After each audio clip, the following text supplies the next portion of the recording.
Welcome, crypto fam, to number one daily Bitcoin pod. In today's show, I'll be breaking down the latest Bitcoin technical analysis. We'll also be discussing the latest news with Trump. In fact, actually a lot going on here. Trump set to share a bold vision. He shared actually earlier on X, turning the US into the crypto capital of the planet. We'll also be discussing Trump's fourth NFT collection sees 2.2 million in sales, as well as BlackRock launches an Ethereum ETF in Brazil, as well as the latest surrounding the Telegram CEO Pell, charged and released and barred from leaving France. We're also going to be discussing Bitcoin on the cusp of entering a parabolic phase. If history repeats itself, I'll be sharing the timeline as well as the targets, as well as breaking news. Max Keiser says Palestine could have bought Israel by now had they taken his advice and adopted Bitcoin back in 2013. I'll be sharing all this as well as a very bold prediction from the high priest. All this plus so much more in today's show.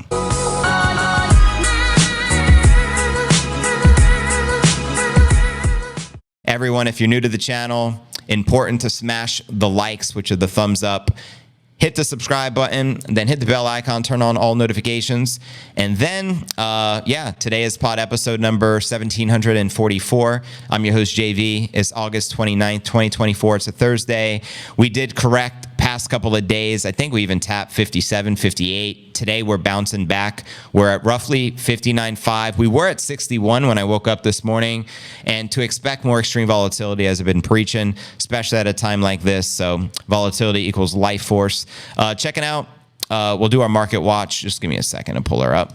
Coin 360 here. You can see Bitcoin up roughly 0.75% thus far on the day at the time of the live. We have Ether up 1%, trading back above 2,500. Solana XRP currently correcting, while Cardano, Tron, and Litecoin are also in the green. And has anyone heard from Charles Hoskinson? Let us know. Yesterday, there were reports that no one heard from him in 4 days and that he was missing. I don't know if he has been discovered.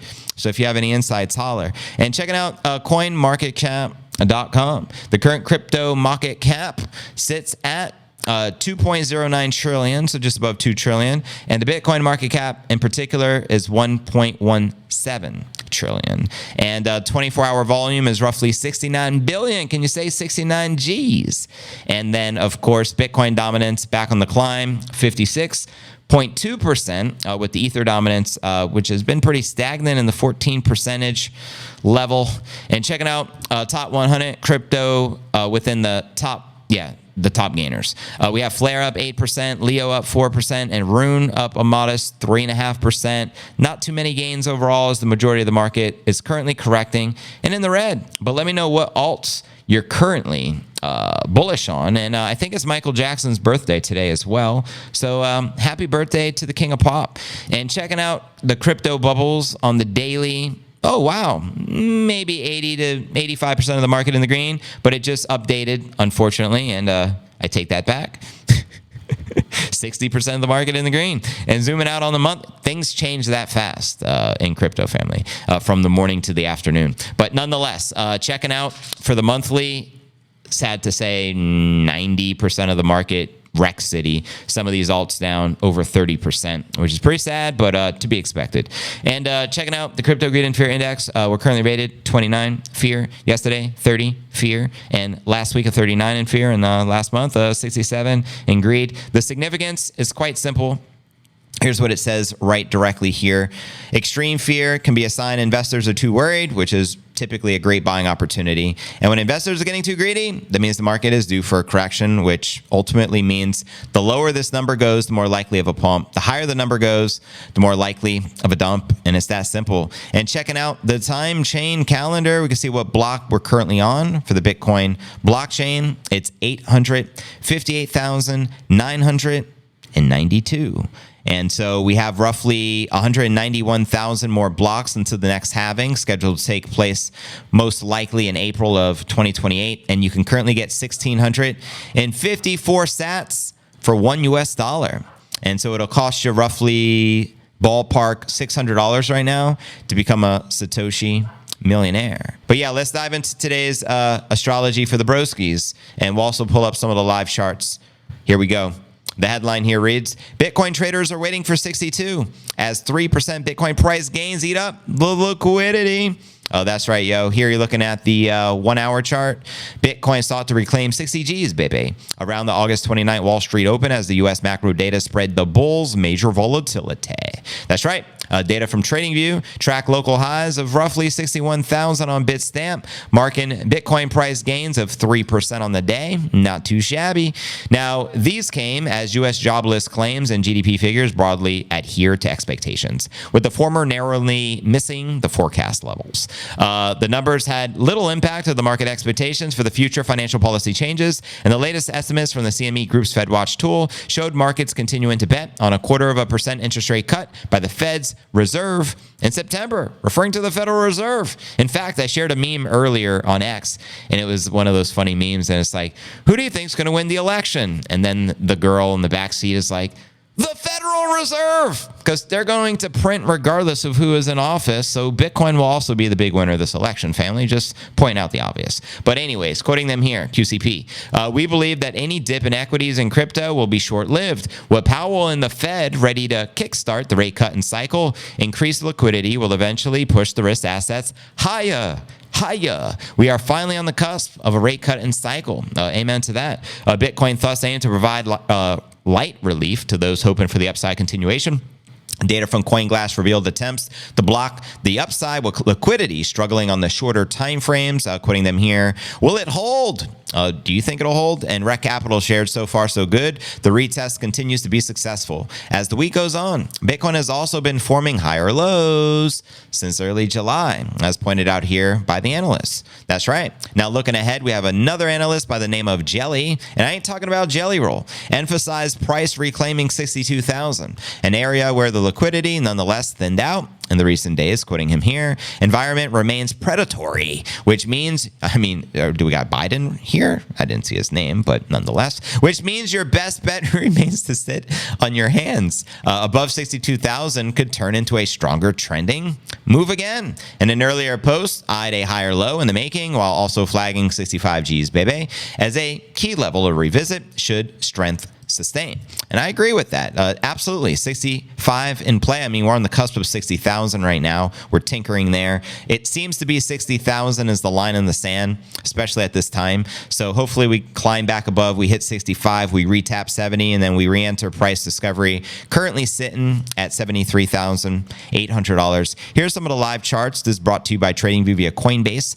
You can see we're currently hovering at roughly 59,400. This is the hourly chart. We do have some targets. The bullish target right now is 62,600, and we do have a bottom playing out. The bottom, it looks like, was 58.6, the current bottom here. And zooming out, we'll check out the 4 hour chart, and we'll get some different looks from different perspectives live and in the flesh.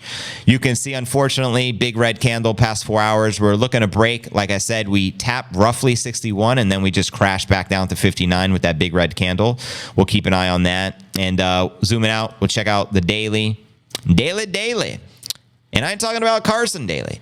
So yeah, two big red candles past couple of days. Unfortunately, we'll see where we go from here. We're either going to continue testing the lower levels, or we'll continue back above 60,000. Can go either way, in all honesty. There's no telling.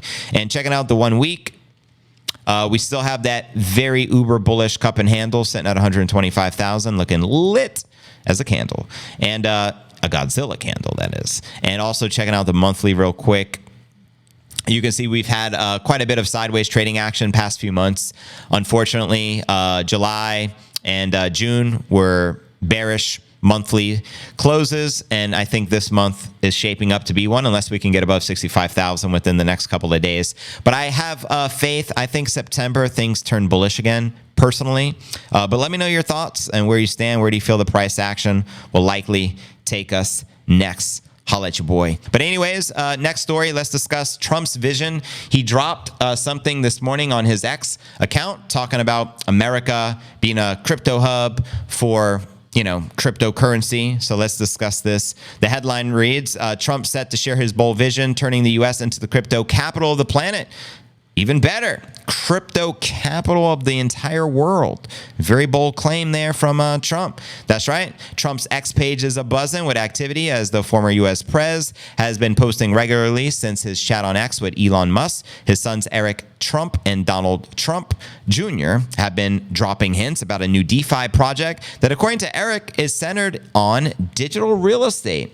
Actually quite interesting. In fact, there was also a tweet just the other day from Mario Nafal. I'll read it, and then I'll read you what Max wrote, and then I'll get back to the story. Trump family launching World LibertyFi crypto project. Trump is reportedly backing a new crypto finance initiative being launched by his sons Eric and Donald Trump Jr. called World LibertyFi. The project aims to put the power of the finance back in the hands of the people and challenge the crooked banks and financial institutions that Eric Trump claims are denying the banking services to over half the country. Few details are known about the World LibertyFi's specific features or launch plans, but the Trump sons have framed it as part of the broader revolution in decentralized finance to modernize unfair and antiquated system. The family's warning to the public is to be wary of any scams using similar names, stating all official information will come directly from verified channels. That's right. Trust nobody. Verify everything. Good advice there. But here's Max's response. So stupid. And let's get back to the story. To keep everyone in the loop, the duo also launched a Telegram channel called World Liberty Financials. That's the name of it. And they plan to share updates on the venture. On Thursday, the Telegram channel admin shared a post saying President Donald J. Trump has tweeted about World Liberty Financial. Let's show our support and keep pushing together. So there you go. And in the accompanying video, Trump outlines his vision to ensure that the United States will be the crypto capital of the planet. Maybe that's the one he revealed this morning on X. That's right. It comes on the heels of Trump unveiling his fourth NFT project, which is another one. To date, World Liberty Financial Telegram channel and X has been tight-lipped about specific details on the project. However, they have issued warnings to stay vigilant against the WLF projects and scams, like the fake versions of them. So pretty fascinating. And in other headlines, Trump's fourth NFT collection sees $2.2 million in sales. The subheadline reads, Donald Trump's latest NFT collection sparks criticism, with some describing the former president's crypto push as a grift. Now, from my understanding, this particular NFT collection is launched on the Ordinals protocol, which is the NFT version for the Bitcoin blockchain. As you know, he has many other NFT collections as well. I'm not really going to dive deep into that here today. But nonetheless, let me know your thoughts on all of that. And what are your thoughts on Trump's new DeFi project? Let me know, and I'll read your comments out loud. But anyways, family, keep the comments flowing. Greatly appreciate it. Let's continue with where we left off. Next story, BlackRock launches Ether ETF in Brazil. That's right. BlackRock's expanding its crypto product offering overseas. August 28th, the company listed its Ethereum ETF through a depository receipt on Brazil's stock exchange B3. According to the local reports, retail and institutional investors can now trade the iShares Ethereum Trust under the ticker ETHA39 in the country. The depository receipt is a security representing shares in a foreign company or a fund. It is typically traded at the local currency and backed by the original asset. Now, as BlackRock introduces its Ether ETF to the local market, the shares will be offered at a price equivalent to 1/3 of their original value. Now, according to Max KEISER, Larry Fink is his employee of the month. Now, go get your shine box, Larry. Just saying.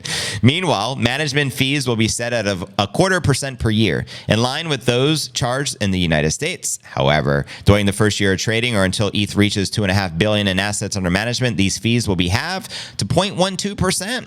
The asset manager introduced its Ethereum ETF just a few months after launching its iShares Bitcoin Trust in the country, which went live January 11th and has been a tremendous success. I believe they already achieved over 20 billion in volume, just BlackRock alone. Also, through this depository receipt, BlackRock's director in Brazil, Cristiano, said that the local interview that the fund will meet the country's growing demand for the crypto assets. Quoting him here, IBIT is the fastest growing ETF in the history over a 3-month period. This shows that there was pent-up demand for the product. BlackRock's strategy is to meet this demand and make it easier for the investors to access these digital products within the capital markets. Brazil was one of the first markets to allow trading of crypto-tied products on a stock exchange. And with BlackRock's new fund, investors of the country country will have 15 ETFs or depository receipts offering exposure to digital assets. Back in July, local regulators approved the world's first spot Solana-based ETF, which is expected to go live in the coming months. So obviously, Bitcoin kicked it off back in January, and then ETH is now live, and apparently Solana is going to be next. And according to B3 director Philip B., 180,000 investors hold crypto products worth nearly 5.5 billion Brazilian reals, which is roughly 1 billion USD. Crypto trading volume in the country reached $6 billion in the first 5 months of 2024, marking a 30% increase from the previous year. Now, Brazil obviously is a massive population. Correct me if I'm wrong, but I think it is probably the largest population in South America. There's probably hundreds of millions of people, I'm going to assume. So that could be pretty substantial, but I'm not so bullish on the Ethereum ETF because I don't look at Ethereum as a store of value, unlike Bitcoin, which has a finite limited supply. The Ethereum total supply is the infinity sign, which to me means it's like a representation like a dollar. They can always print more. So I kind of look at Ethereum more classified to me, in my opinion, more now like a tech stock.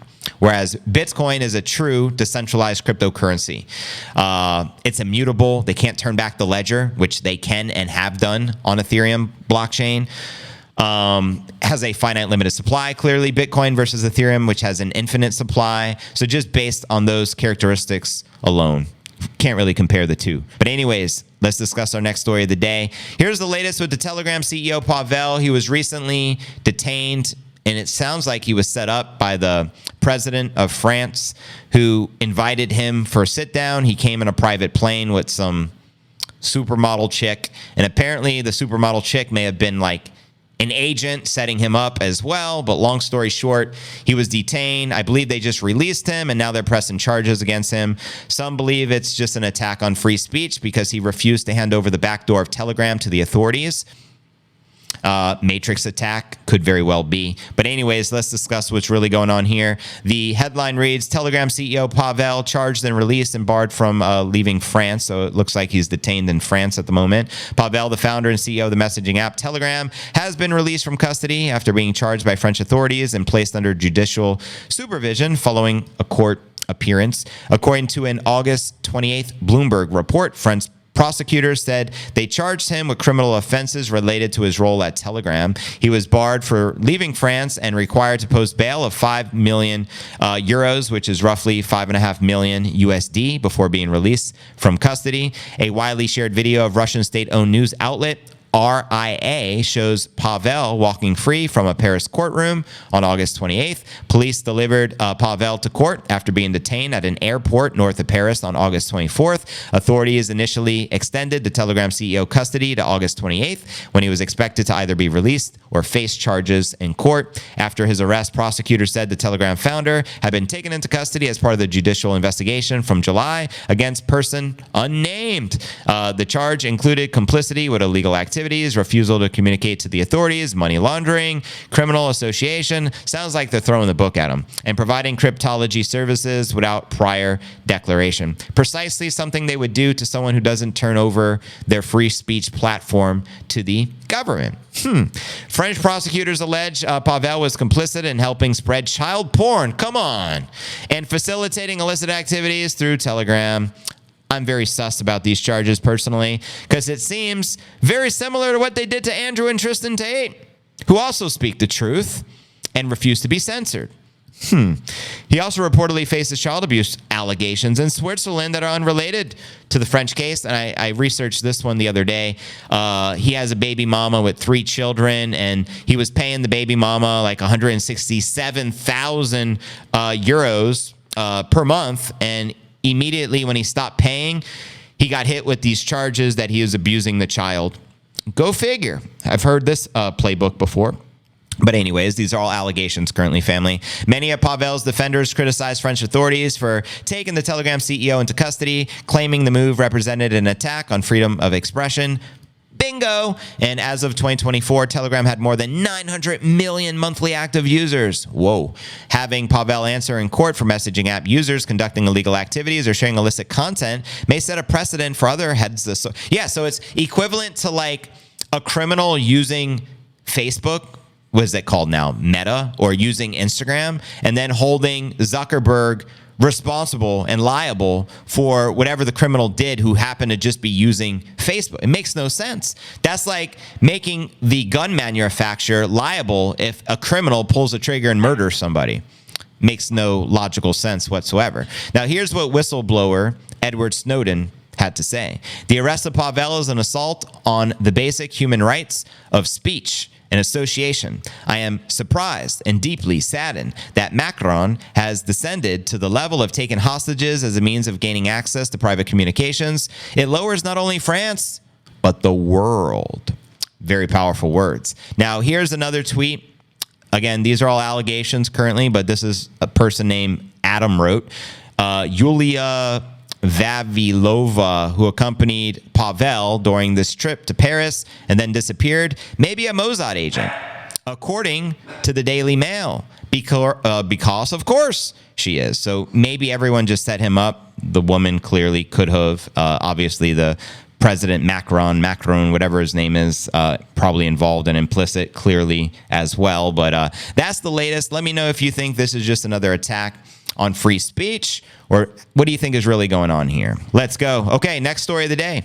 Let's discuss the Parabolic Runup. So I'm going to leave you with some bullishness, and then we're going to project Bitcoin making big moves, as well as the latest projections from Max Keiser regarding the U.S. government potentially seizing all the Bitcoin ETF BTC in the name of national security, and as well as something that just recently happened, which is very alarming. The nation of Israel confiscating the Bitcoin $3 billion worth allegedly from Palestinians through the Binance exchange, and Max's thoughts on this as well. But let's start here with the Parabolic Runup. The headline reads, Bitcoin on the cusp of entering a parabolic phase if history repeats itself, says crypto analysts. In fact, here's the timeline.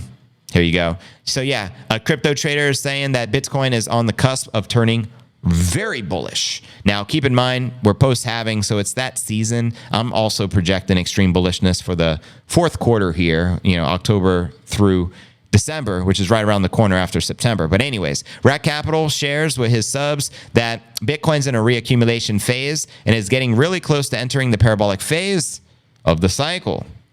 That's right. Are you ready for the parabola, fam? According to this anonymous analyst, Bitcoin is weeks away from breaking out above the current record high of 73.8. That's right, which we achieved back in mid-March. Now, quoting the analyst Rat Capital, 214 days after the halving is typically when we are already breaking out into the new micro uptrend, because 214 days after the halving, we should be already on our way to new highs. And technically, we are over 2 months away from breaking out to new all-time highs and really enjoying that price discovery. Let me know if you agree or disagree. Now, Synonymous Analyst says that based on history, the bull market peak for this cycle could occur around September 2025, which is roughly 1 year from today.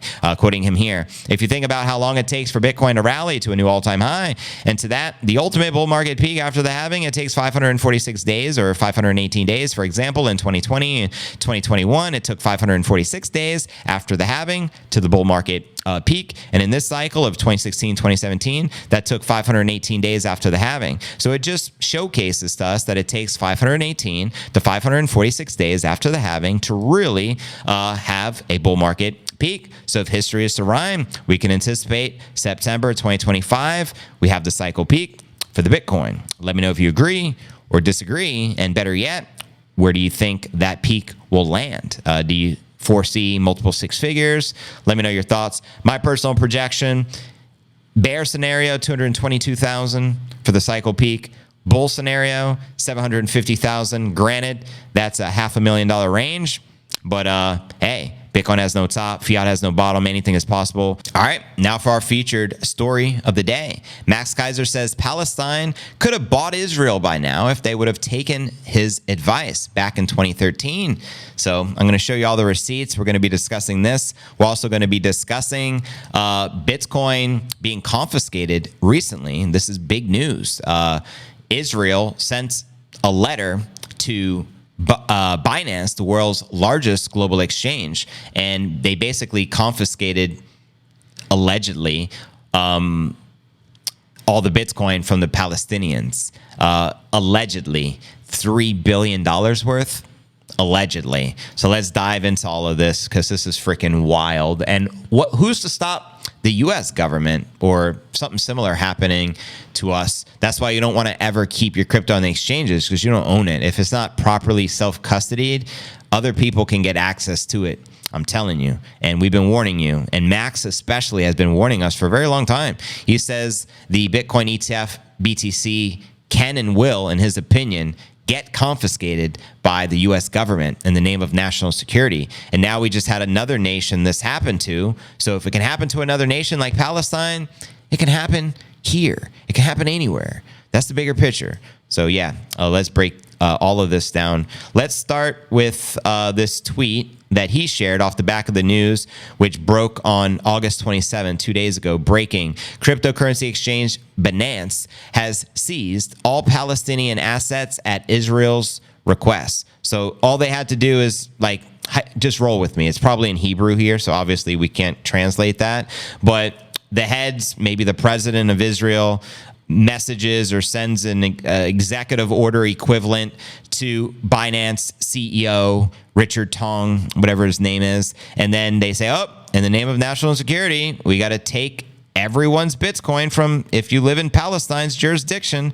That's what it sounds like. Now, Max retweeted and wrote, I wish Palestine had taken my advice in 2013. They could have bought Israel by now. Bitcoin has no riba. When I pitched this to some mullahs, they scoffed. And my apologies if I'm pronouncing any of this terminology wrong, because I'm obviously not from the Middle East. Should Palestine switch from the shekel to Bitcoin in their central bank, add Bitcoin to reserves, and here's the proof. Here's the receipt. I think this is probably an old article in which he must have published. Let's see what comes up. And this is on RT. And like anything else, it's probably already censored and taken down, as RT took down everything related from the KEISER report. So now that I think about it, it's not going to show up anymore. But he does show a receipt that he did say that, and it is documented that he did say that. And that was all the way back in 2013, 11 years ago, back when Bitcoin was in its infancy, still probably, I would speculate, maybe less than $100, maybe even less than $10. I'm not sure. So other recent tweets, and this was actually a prediction he made in 2022. And again, I got the receipts. February 13th, 2022. Max made some bold predictions. He wrote, number 1, Kamala becomes president. Number 2, Hillary becomes the VP. Number 3, Kamala moves to the Supreme Court. Number 4, Hillary becomes president. And number 5, Trump runs and wins in 2024. And I just point this out because he made this prediction over 2 years ago, respect to the high priest. He also recently made another bold prediction. My prediction for Bukele's second term: the country's wealth will be controlled by the Salvadoran people running their own Bitcoin nodes. The president will pitch them ideas and they will crowdfund what they like. The social contract will have been reinvented by Bukele. El Salvador will run on a circular Bitcoin standard. The country will have no debt. El Salvador will run 10% of the global Bitcoin hash rate using the geothermal volcano energy, which is his vision for his company, Volcano Energy. And no central bankers will have any power. The IMF will be long gone. I love that personally, and more power to, the high priest, Bukele, and the beautiful people of El Salvador, aka thy savior. So let's see what other tweets I have. This was another tweet he shared, and then we'll get into the story a little more of what's going on. This was shared back on January 8th. I quoted him, "You're not protected against government seizure, and the U.S. government plans to seize all Bitcoin ETF Bitcoin in the interest of national security." He's been preaching this for quite some time, and I've been echoing the sentiment. Number 1, government seizes the ETF for national security. Number 2, before they send you your US dollars. Number 3, price moves up to $100,000. Number 4, you pay tax on the gain from the payout, and what's left, you buy Bitcoin at a price 100,000 higher. Number 5, price crashes. And number 6, you're now sitting on a net losing position from where you started. And this scenario can play out. Let me know if you agree or disagree.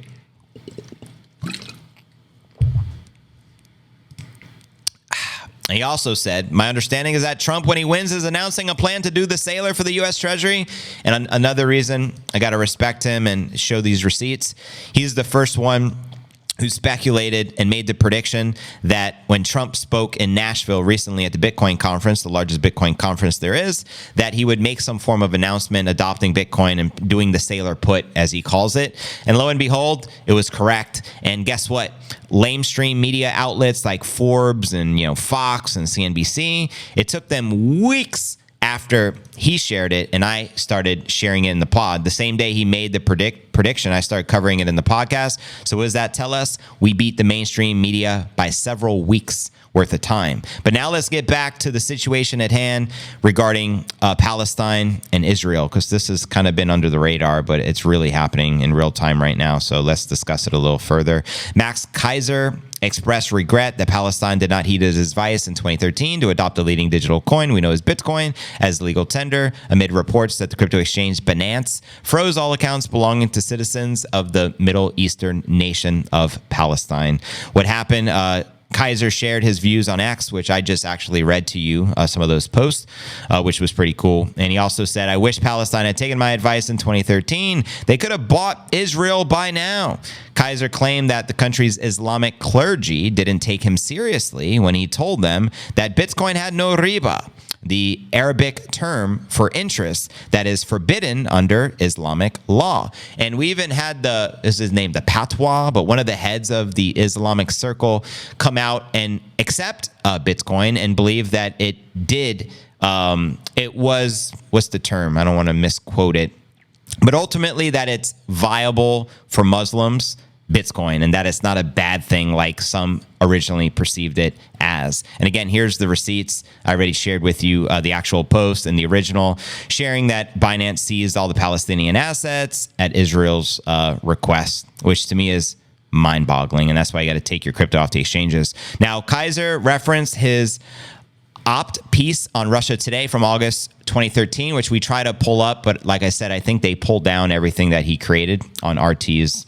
publication. But this is an original quote. Money can be sent in and out of Palestine completely unmolested by the international bankers who have conspired with Israel to keep Palestinians behind Israel's apartheid wall. And that's, again, quoting the high priest. Why does this matter? KEISER's remarks came in the wake of the allegations that Binance, the largest exchange in the world, seized the Palestinian crypto assets at the behest of Israel. Binance, however, refuted these claims, naturally, stating that only a small number of the accounts tied to illicit funding were restricted. That's according to the Binance CEO.